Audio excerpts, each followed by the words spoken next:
नमस्कार, जय हिंद, जय भारत।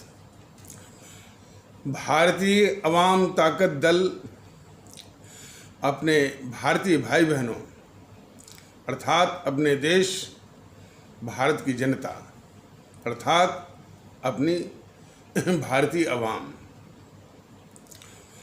से भारतीयता आधारित आपसी श्रद्धा, भारतीयता आधारित आपसी स्नेह, भारतीयता आधारित आपसी प्रेम, भारतीयता आधारित आपसी अखलाक मोहब्बत, भारतीयता आधारित आपसी सहयोग, भारतीयता आधारित आपसी सम्मान, भारतीयता आधारित आपसी एकता, भारतीयता आधारित आपसी भाईचारा तथा भारतीयता आधारित आपसी सद्भाव को समझने व उसे आत्मसात करके उसी अनुसार आचरण एवं व्यवहार करने हेतु और इसके पूरे देश में प्रचार प्रसार करने हेतु और इसकी अहमियत और महत्व को प्रत्येक देशवासी को समझाकर उसे अपनाते हुए वैसा ही आचरण एवं व्यवहार करने हेतु सतत करने हेतु और प्रत्येक देशवासी को अपना ही भारतीय भाई बहन मानकर, समझकर, अपनाकर उनके साथ वैसा ही और उसी अनुसार आचरण एवं व्यवहार करने हेतु सतत, सदैव और हमेशा अदब के साथ, आदर के साथ अर्ज करता है, विनती करता है। अब हम लोग छोटे छोटे प्रकरणों पर एक निष्पक्ष परिचर्चा करके फिर मुख्य विषय पर आ जाते हैं। एक तो जो पिछले किसी एपिसोड में, अभी हाल के एपिसोड में बताया गया था कि कोई बता रहे थे कि अपने को वो भारतीय जनता पार्टी के फैजाबाद प्रखंड के प्रभारी हैं। उनका ये कहना था कि ये जो शुरुआती में जो प्रस्तावना की तरह है कि भारतीयता आधारित आपसी श्रद्धा, भारतीयता आधारित आपसी स्नेह, आपसी प्रेम, अखलाक मोहब्बत, भाईचारा, सद्भाव इत्यादि जो है, ये बीजेपी का कॉपीराइट है। पहले तो उनको और बीजेपी के लोगों को और बीजेपी के नेतृत्व को, बड़े बड़े लोगों को, यहाँ तक कि मोदी जी को बताना जरूरी है, जैसा कि पिछले एपिसोड में बताया भी गया है कि भारतीयता जो है किसी दल विशेष की कॉपीराइट हो सकती ही नहीं है। भारतीयता हमारे भारतीय भाई बहनों की कॉपीराइट है, हमारे आदरणीय भारतीय भाई बहनों की कॉपीराइट है, हमारे आदरणीय भारतीय अवाम की कॉपीराइट है। वो किसी दल विशेष की, यहाँ तक कि भारतीय अवाम ताकत दल की भी कॉपीराइट नहीं है, नंबर एक। दूसरी चीज, भारतीय अवाम ताकत दल ने ये भी बताया था कि जो इसका आरंभिक या प्रस्तावना टाइप का रहता है कि भारतीयता आधारित श्रद्धा, भारतीयता आधारित स्नेह, प्रेम, अखलाक मोहब्बत, भाईचारा, सद्भाव, इसके विषय में जो बार बार कहता है, तो भारतीय जनता दल ने बताया था कि जिस प्रकार मनुष्य जो है अपनी आत्मा की शुद्धि के लिए प्रभु राम का भजन करता है, प्रभु कृष्ण का भजन करता है, प्रभु भोले शंकर का भजन करता है, प्रभु विष्णु भगवान का भजन करता है, माता दुर्गा का भजन करता है, माता लक्ष्मी का भजन करता है इत्यादि, अपने इस देवताओं की भजन करता है, अल्लाह का भजन करता है, खुदा का भजन करता है, वाहेगुरु का भजन करता है, गॉड का भजन करता है, अपनी आत्मा की शुद्धि के लिए कि हमारे आत्मा के अनुसार शुद्ध ख्याल ही आए, शुद्ध विचार आए। उसी प्रकार भारतीयता की आत्मा की शुद्धि के लिए इनका भी स्मरण, इनका भी ख्याल बार बार आना और इनको याद करना उतना ही अनिवार्य है, आवश्यक है। यही बात हमारे आदरणीय भारतीय भाई बहनों को, और वो जो सोच रहे थे भारतीय जनता पार्टी के फैजाबाद के प्रखंड प्रभारी, उनको भी, और भारतीय जनता पार्टी के लोगों को भी, और भारतीय जनता पार्टी के नेतृत्व और मोदी जी को भी, और अन्य सभी दलों को भी, कि ये जो बार बार स्मरण है वो भारत और भारतीयता की आत्मा के शुद्धिकरण के लिए आवश्यक है।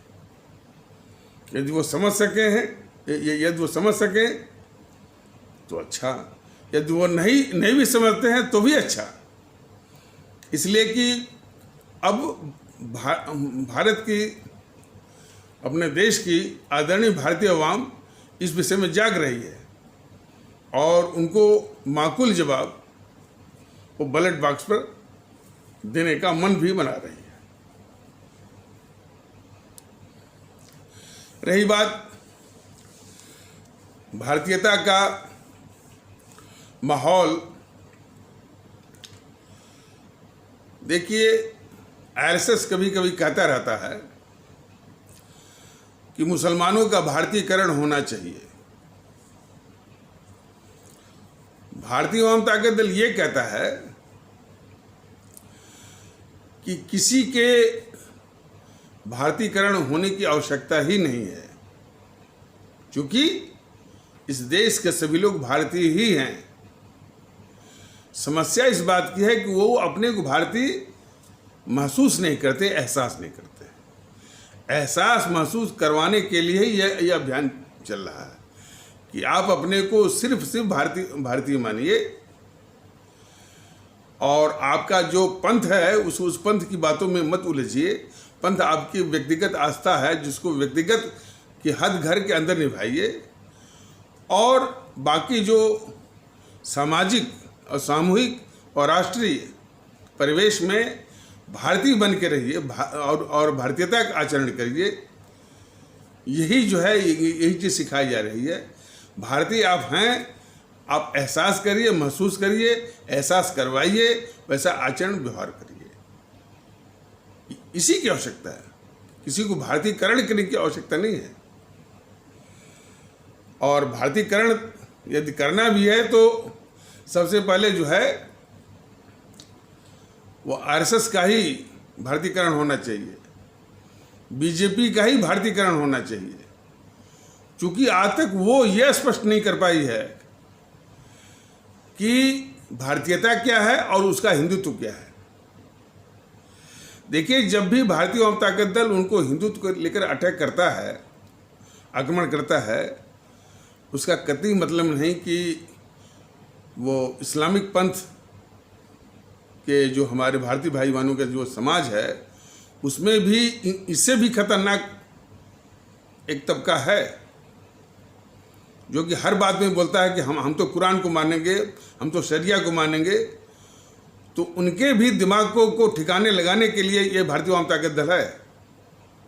यदि कुछ बचे हैं तो वैसे तो जो रिपोर्टें आ रही हैं, जो समाचार आ रहे हैं, जो इस तरह से सूचनाएं मिल रही हैं कि हमारे उन इस्लाम आस्था वाले भारतीय भाई बहनों के समाज में काफ़ी लोग इससे प्रभावित होकर के भारतीयता के वातावरण में आने को उत्सुक हैं, तैयार हैं।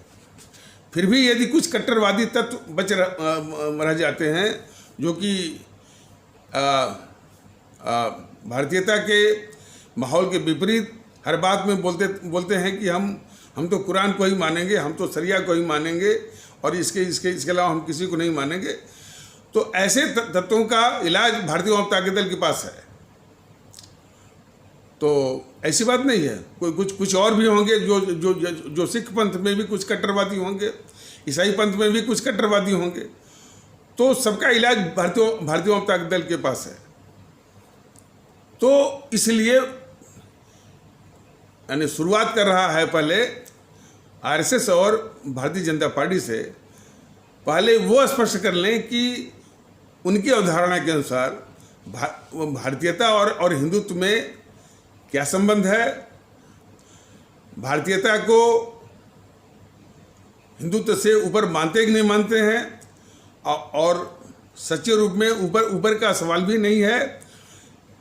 भारतीयता का हिंदुत्व से कुछ भी लेना देना है ही नहीं। इस संबंध में जब भारतीय जनता दल आवाम के बीच में आएगा, अपने आदरणीय भारतीय आवाम के बीच में आएगा, इसको सविस्तार से विधिवत और पूरा स्पष्टीकरण के साथ समझाएगा। लेकिन दो मोटी मोटी बात खास करके भारतीय जनता पार्टी के लोग और भारतीय जनता पार्टी का वो नेतृत्व और जीएनपीसी जो इस देश को भरमाए हुए है, गांधी नेहरू परिवार चांडाल चौकड़ी काकस, उसके लिए भी जरूरी है कि जो जापान 1945 में ध्वस्त हो गया था और जमींदोज हो गया था, दो एटम बम गिराए गए थे अमेरिका के द्वारा द्वितीय विश्व युद्ध में। वो जमींदोज होने के बाद आज वो जापान खड़ा होकर के एक आर्थिक शक्ति वो बना हुआ है, तकनीकी शक्ति बना हुआ है, उद्योग जगत में एक मिसाल बना हुआ है। भारत में यदि बुलेट ट्रेन चलने को है तो उसी की सहायता से चलने को है। और जापानी तकनीकी का भारत भी लोहा मानता है, पूरी दुनिया भी लोहा मानती है। तो वो जापान ऐसे नहीं बना है।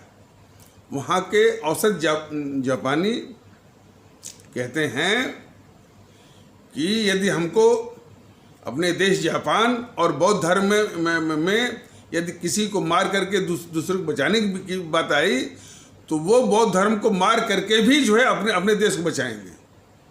ये जज्बा है उनका अपने देश के प्रति। और दूसरी सीख, ये भारतीय जनता पार्टी के लोग और ये जेएनपीसी के लोग अंग्रेजों से अधिक शासन में इनका अनुभव नहीं होगा।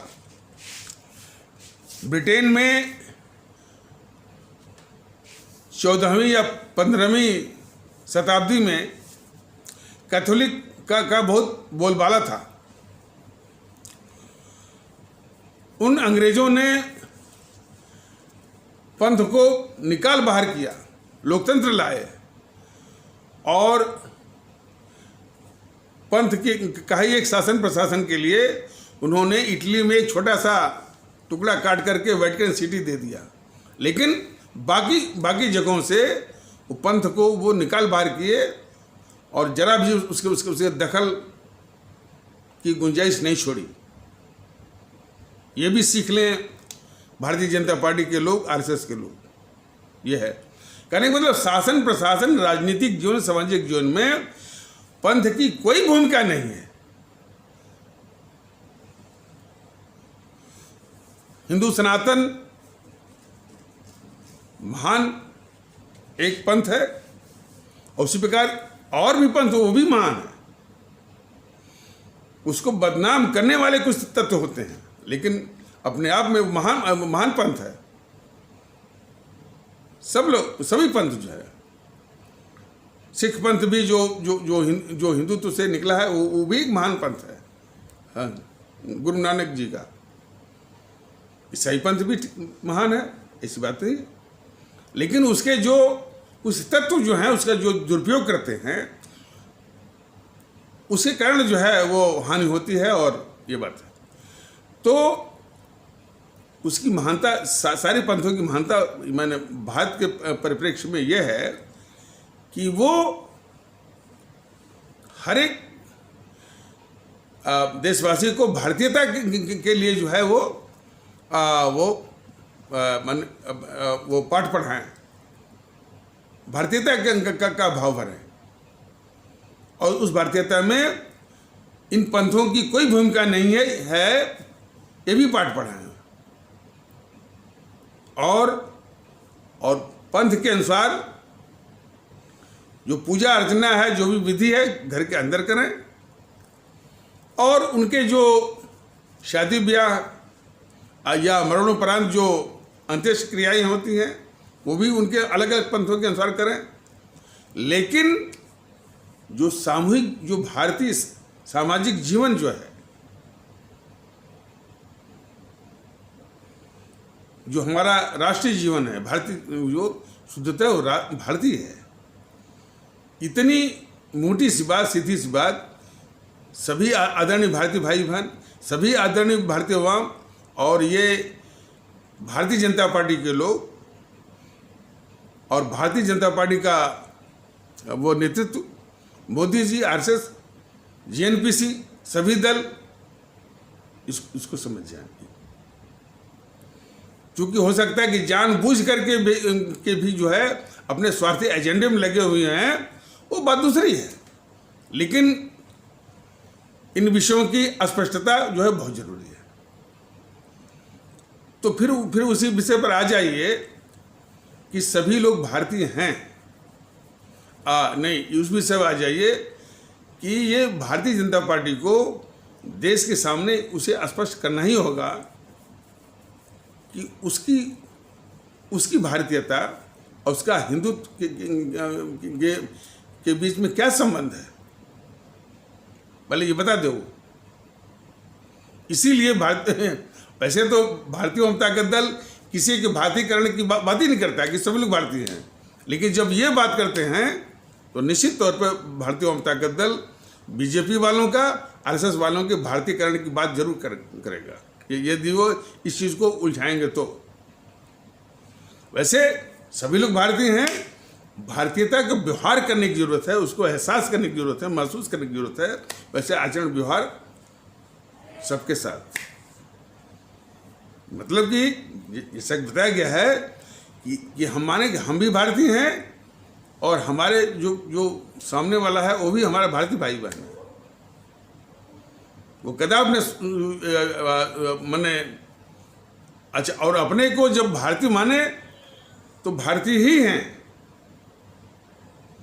फिर ये न माने कि हम हिंदू हैं या गर्व से कहें हिंदू हैं, या हम मुस्लिम हैं, हम पहले मुस्लिम हैं, गर्व से कहें मुस्लिम है।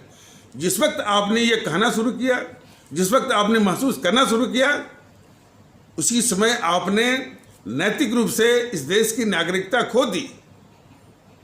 जबरदस्ती आप कुछ भी करें, जबरदस्ती तो चल ही रहा। इसलिए जरूरत इस बात की है कि आप अपनों के सिर्फ अपने को भारतीय मानिए और कुछ नहीं। न तो आप हिंदू हैं, न तो आप मुस्लिम हैं, न तो आप जो है सिख हैं, न तो आप जो है वो ईसाई हैं, कुछ भी नहीं है। न तो आप ठाकुर हैं, न तो आप ब्राह्मण हैं, न तो आप तमिल हैं, न तो पंजाबी हैं, न तो मलयाली। आप सिर्फ भारतीय हैं। और रही पंथ की बात, पंथ को निभाने की आज़ादी है, लेकिन व्यक्तिगत रूप में घर के अंदर, ये तो बात है। वहाँ उसका सम्मान भी है और वहाँ कोई दखल भी नहीं है। यही चीज बार बार भारतीय जनता दल सिखा रहा।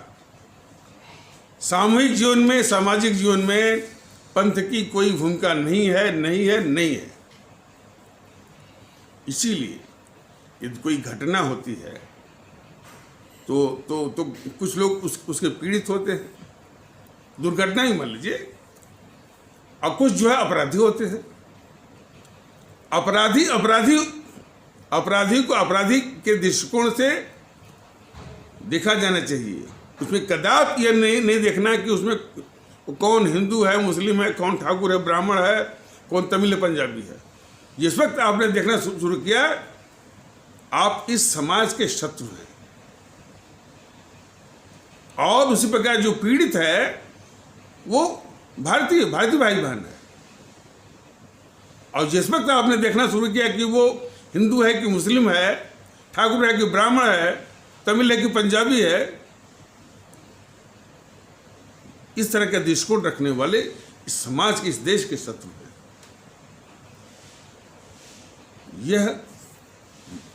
बिल्कुल अत्यंत माने बहुत अनिवार्य रूप में समझने की आवश्यकता है। लेकिन ये चैनल वाले जो भारतीय जनता के अंदर बार बार कह रहे हैं कि ये देश के सबसे खतरनाक शत्रु हैं।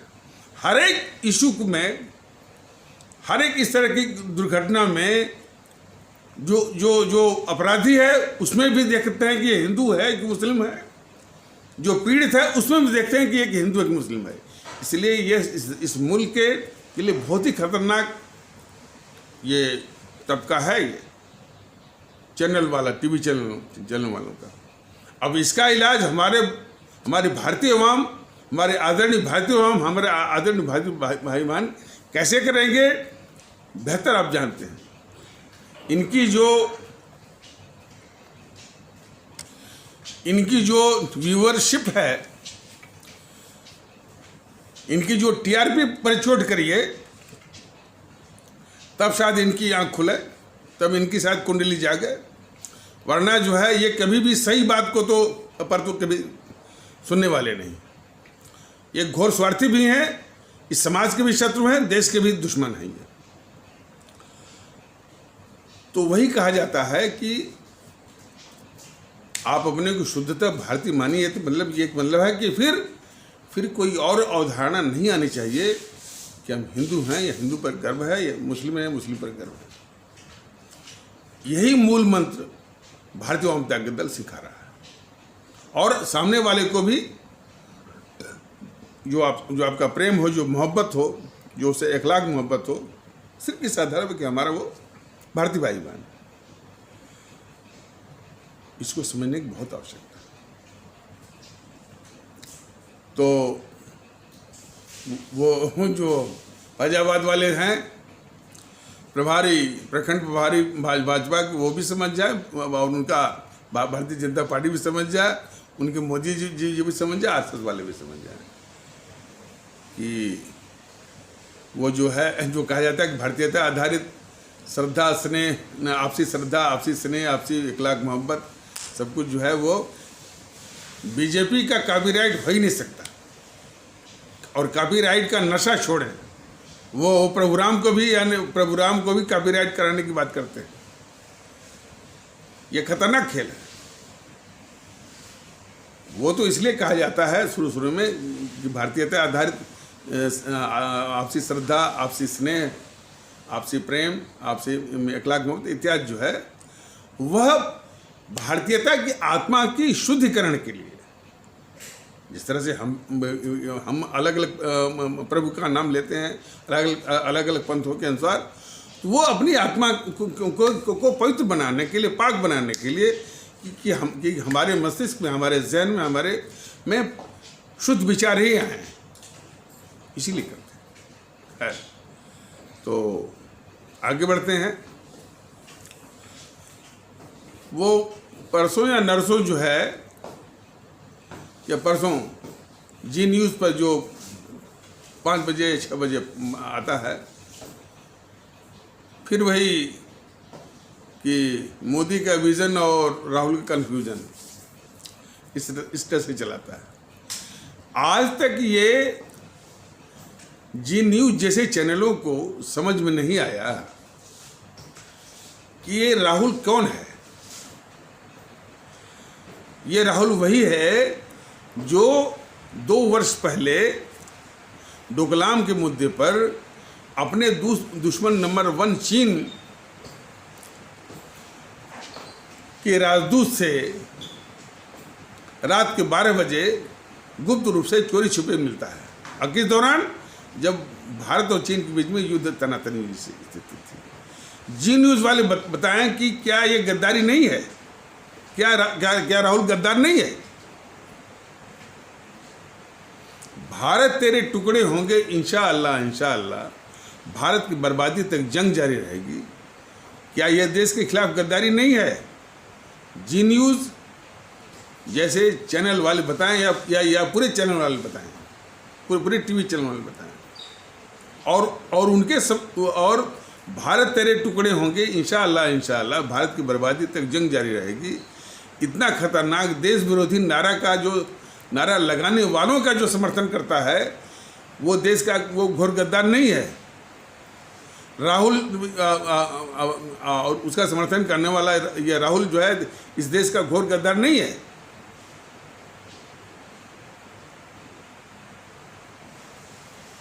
और सर्जिकल स्ट्राइक हुआ, बालाकोट हुआ, बार बार जो है हमारी सेना पर जो है, हमारी सेना के शौर्य और पराक्रम पर सवाल उठाने वाला इस देश का गद्दार नहीं है। और हमारी सेना के शौर्य और उसके सबूत मांगने वाला सर्जिकल स्ट्राइक हो चाहे बालाकोट हो, वो इस देश का गद्दार नहीं है। अपने किसी नेता के द्वारा अपने ही जो सेना अध्यक्ष को सड़क का गुंडा कहलवाना और दुश्मन की सेना, पाकिस्तान की सेना अध्यक्ष को गले लगाने के लिए अपना दूध भेजना, क्या देश के साथ गद्दारी नहीं है? तमाम ऐसे।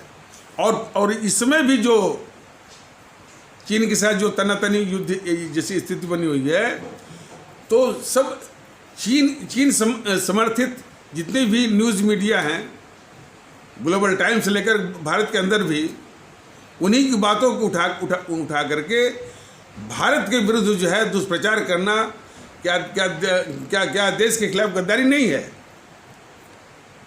इससे अधिक समझदारी ये रखते हैं, जानते हैं कि राहुल गद्दार है,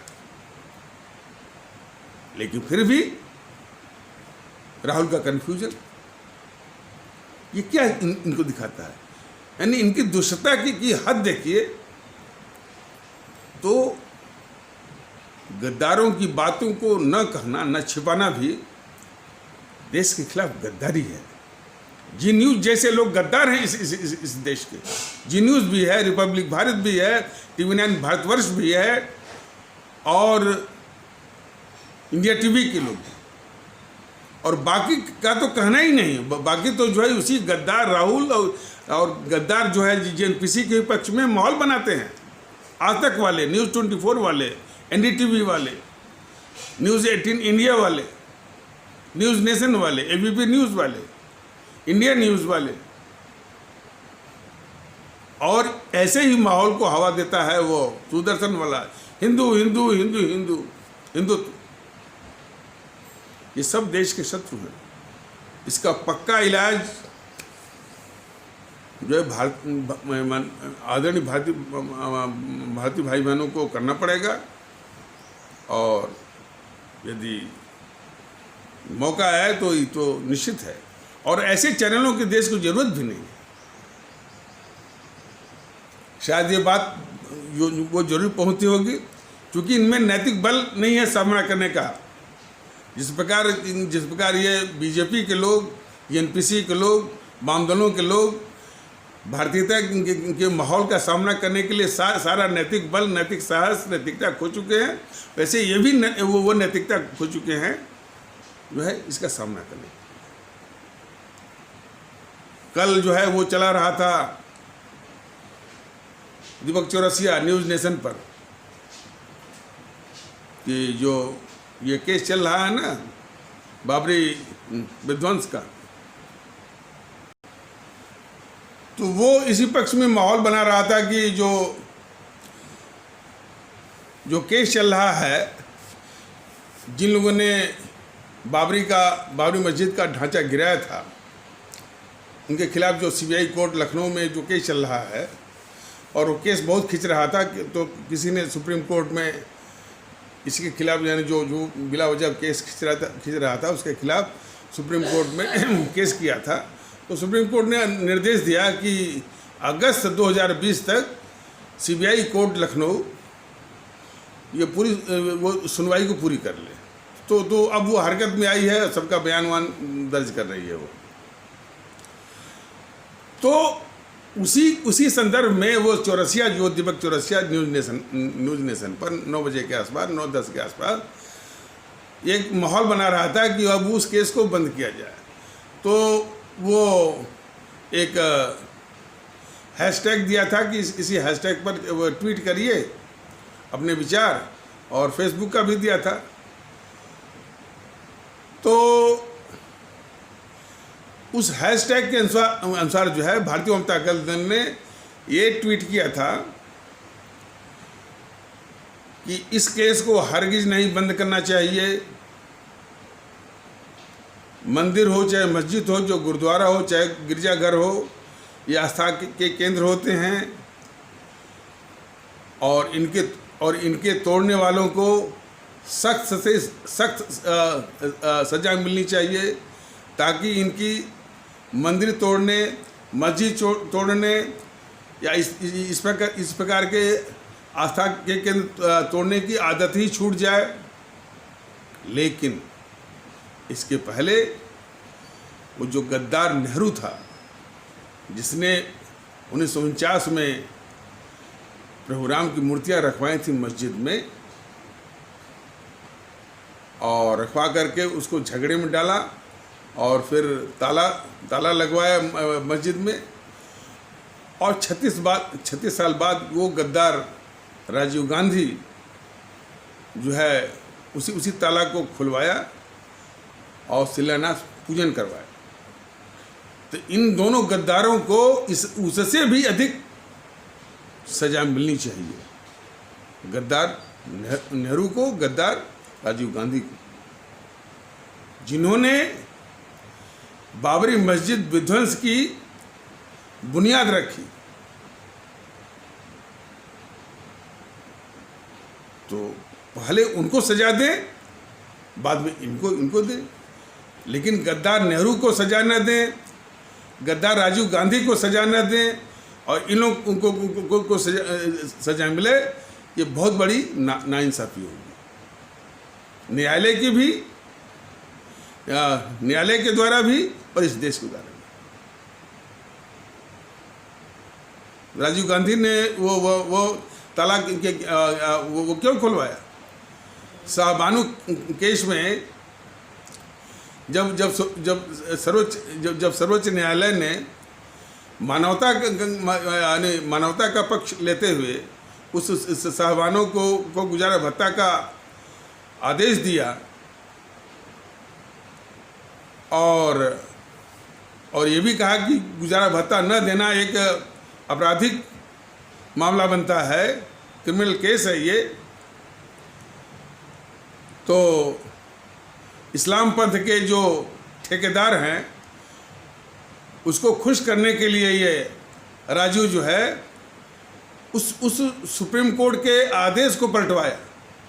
ये देखिए इसका, तो ये भारतीय समाज के शत्रु हैं सब, जो कि यानी हर पंथ में उसके ठेकेदार रहते हैं। तो इस्लाम पंथ के ठेकेदारों के दबाव में या उनको खुश करने के लिए वो शाहबानो का केस जो सुप्रीम कोर्ट ने मानवता का पक्ष लेते हुए शाहबानो को गुजारा भत्ता का आदेश दिया था, उस आदेश को पलटवाया। एक पाप तो उसने वो किया और उसी पाप के जवाब में वो जो दूसरा पाप जो है वो शिलान्यास पूजन करवाया, और जिसने रास्ता खोल दिया बाबरी मस्जिद बाबरी मस्जिद के ढांचे के विध्वंस का रास्ता इसने खोल दिया। तो ये पूरा जेएनपीसी इस देश की सबसे बड़ी शत्रु है, सबसे बड़ी दुश्मन है।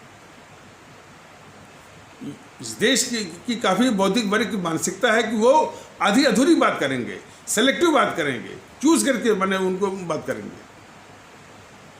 बाबरी मस्जिद भारतीय जनता दल मानता है कि बाबरी मस्जिद हो चाहे मंदिर हो, जो गुरुद्वारा हो, ये आस्था के केंद्र हैं, इसको ढाना जो है बहुत बड़ा अपराध है।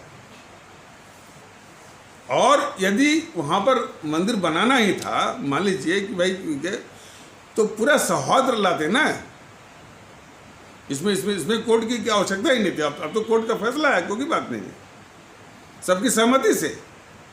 और इसमें कुछ असामाजिक तत्व होते भी जो कि इसमें बाधा डालते, तो पूरा समाज मिलकर के यानी उसको बाहर करता है, लेकिन आपस में सहमति की जरूरत है। लेकिन मैं तो देखता था कि सहमति की तो कोई गुंजाइश ही नहीं थी। जिस तरह से कट्टरवादी तत्व हिंदू सनातन को बोलते थे मंदिर वहीं बनेगा, वहीं बनेगा, वहीं बनेगा, तो इससे सहमति आती है। तो कट्टरवादी सारी समस्या जो है वो कट्टरवादियों से है। भारतीय अवाम ताकत दल किसी भी पंथ के कट्टरवादियों को कुचलने का हामी है और उसका समर्थक है, और सारी पार्टियां सारे कट्टरवादियों को पालती हैं। ये फर्क है यानी भारतीय अवाम ताकत दल में और अन्य पार्टियों में। फिर से भारतीय अवाम ताकत दल कर रहा है कि भारतीय अवाम ताकत दल जितने भी पंथ हैं उनमें जितने भी असामाजिक और कट्टरवादी तत्व हैं उनको कुचलने में विश्वास रखता है और कुचलेगा भी, चाहे वो हिंदू सनातन में कट्टरवादी हो, चाहे इस्लाम पंथ में कट्टरवादी हो, चाहे सिख पंथ में कट्टरवादी हो, चाहे ईसाई पंथ में, उनको कुचलने में विश्वास रखता है। और ये पार्टियां जो हैं, भारतीय जनता पार्टी हुई, जेएनपीसी हुई, वामदल हुए, इन्हीं कट्टरवादियों को पालते हैं, इन्हीं के आधार पर जो है वो चुनावी माहौल बनाते हैं और वोट बटोरते हैं, सत्ता को हथियाते हैं और सत्ता को भोगते हैं। तो इस फर्क को हमारे आदरणीय भारतीय भाई बहन, हमारे आदरणीय भारतीय अवाम बहुत ही गौर से, बहुत ही ध्यान से समझे। तो इन्हीं आवश्यक शब्दों के साथ ये आवश्यक पर चर्चा को यहीं पर विराम दिया जाता है। और भी बातें की जाएंगी माने मुल्क के हित में, आपके हित में, और आप लोगों की भलाई के लिए, आपके सुकून और सुख शांति के लिए। तो इन्हीं आवश्यक शब्दों के साथ इस आवश्यक परिचर्चा को यहीं पर विराम दिया जाता है। तब तक के लिए नमस्कार, जय हिंद, जय भारत।